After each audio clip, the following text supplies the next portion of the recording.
Today I'm going to play WWF, because we haven't gotten the F out yet. No Mercy for the N64. This is a super beloved wrestling game that everybody remembers and everybody thinks is great. And oh boy, we sure love No Mercy. I don't love it. I think it sucks. Yeah, I was more of a SmackDown guy. I always felt that these Aki games were really slow and clunky and boring. I'm not gonna play, I'm just gonna watch. When the WCW games were super popular on N64, I had no clue. I had no idea who they were. I didn't want to play. My friends were all like, oh, but they're so cool. And I was just like, wrestling's stupid. But then I became a wrestling fan. He's dead. He's dead. Chyna's dead. Test is dead. British Bulldog's dead. Big Boss Man's dead. Crash Holly's dead. That guy's dead. X-Pac's career is dead. Rock. Triple H. Stone Cold. There. This is a ladder match because these guys definitely would be in a ladder match. I didn't become a wrestling fan until, like, one day at school, Andrew was all like, oh, this thing happened on SmackDown last night and it was so cool. I think there was a Buried Alive match. The Rock and Sock Connection against Kane and Undertaker. And Kane and Undertaker won. And Andrew was telling me all about this. Oh, he buried him. Oh. And so I started watching SmackDown and Raw after that. And that was in fall of '99. This is my favorite wrestling theme, by the way. Triple H's My Time theme is the best wrestling theme ever. There, I said it. But so I started watching wrestling in '99, and like I became a bigger wrestling fan than Andrew even was. Like I passed him really fast. I was weird. I picked this arena though because this was the WrestleMania 2000 arena, or at least the logo. And I watched WrestleMania 2000 on a dial-up 56K connection. Because back in those days, late 99, early 2000, WWF let you stream events on, I think it was just WWF.com. You could stream stuff for free. So even though I had a slow, crappy connection, I actually streamed WrestleMania 2000. And yeah, it wasn't great. It was constantly buffering, and I think the whole table match in that event, I didn't really get to see very much of it because it was just like I could hear it, but I couldn't really watch it.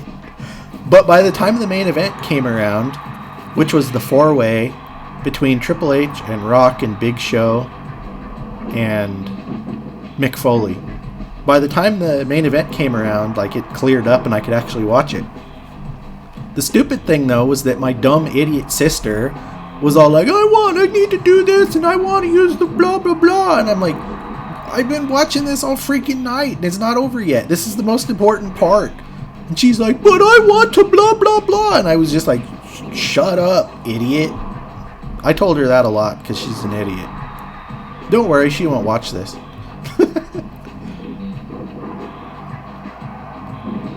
But yep, I streamed free wrestling and way back in 2000. I also stole a lot of wrestling in UFC pay-per-views. Because back in the day when there was Justin TV, people would stream, well, you know, illegally put up streams. Oh man, I watched so many. Those were the days.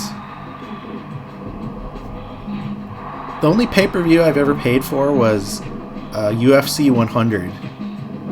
Back to wrestling. This game's boring.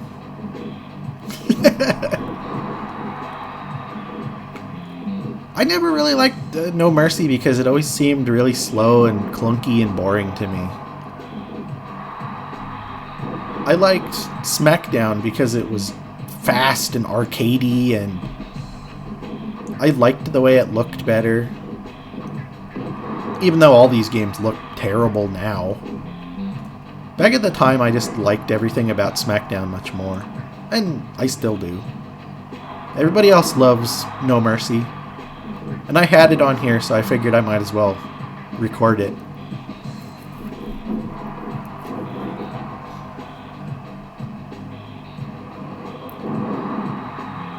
One thing that, like, I wasn't a big wrestling fan back at this time, but looking back on it now, 20 years later, I appreciate this era of wrestling a lot. Because wrestling now is boring.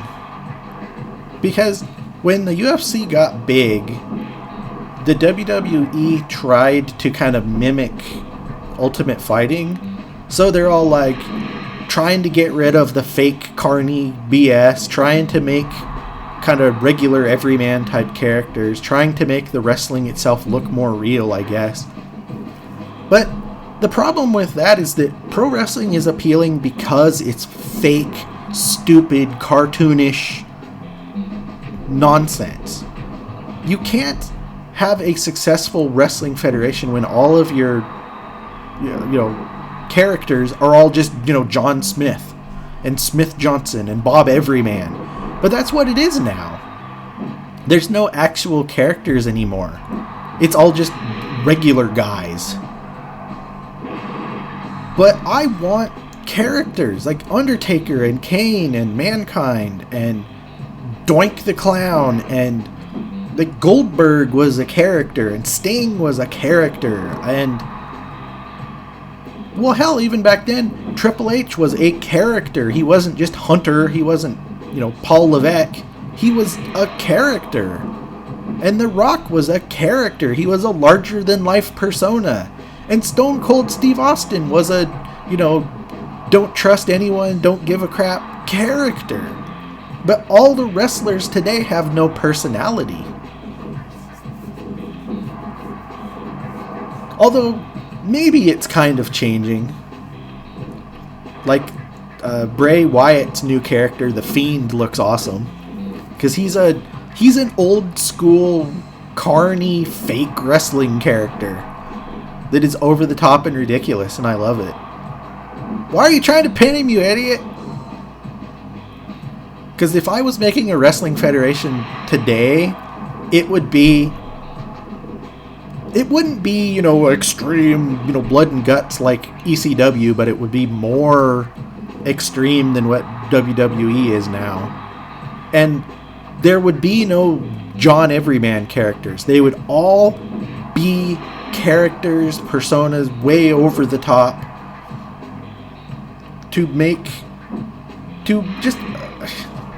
just like, that's what people want with fake wrestling, is fake characters. Why would you make everything real? That's why wrestling is so stale now. And that's kind of why AEW looks so interesting. Because, they sort of have a lot of, Joe Everyman characters, but they also have better wrestling. Like, more extreme wrestling stuff. Well, Stone Cold's gonna win. Nope! Wow! He just corpsed over there. But yup. Nobody will let me make a wrestling federation, though, because it'll all be weird characters and gimmick matches and blood.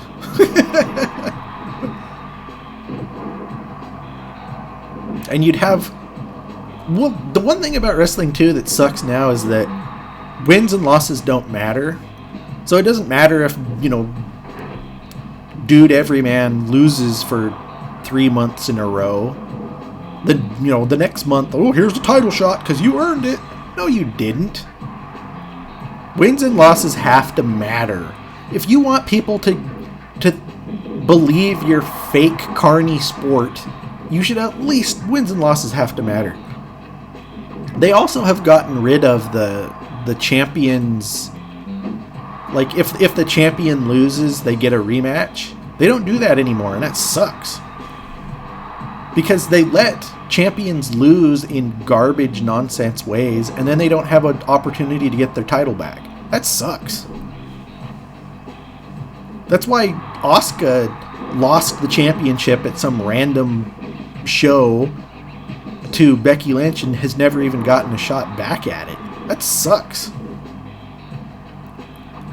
They also got rid of the provision that champions had to defend their title every month, which they basically had to get rid of to keep Brock Lesnar happy because he doesn't want to wrestle every month.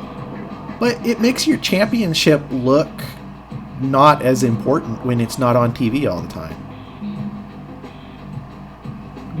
I mean, I love Brock Lesnar. He's probably my third or fourth favorite wrestler ever. But, man, he should have never had the title. He should have just came in as a mercenary and beat people up. Giving him the title was the dumbest mistake they ever made. That and pretending Roman Reigns was going to be huge.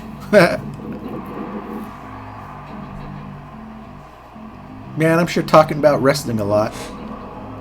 I'm not going to have to edit any of this. Hooray! Man, one of you stupid assholes win. I was thinking I was going to do another match, but I might not have to. Andrew always likes to tell a story about... he played WrestleMania 2000 on the N64, and he did a cage match that lasted like 2 hours or something. Come on, Stone Cold. Do it. Do it. He did it. You got it. He got it. Did you see that? It looked like pee leaked out of the briefcase. There was definitely liquid in there. I'm gonna do it, my God! I gotta drink a beer. Some bitch.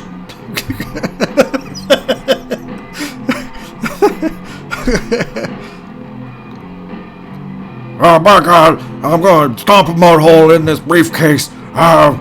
Rocky, oh my God! It's so heavy. Oh Jesus! Look, you could kind of see it there. It was like the shadow. Instead of being dark, the shadow was white colored and it looked like liquid. But this was Eric vs. 365, where I'm playing a different game every day for a year.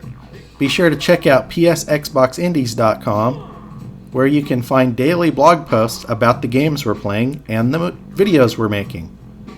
Thanks for watching.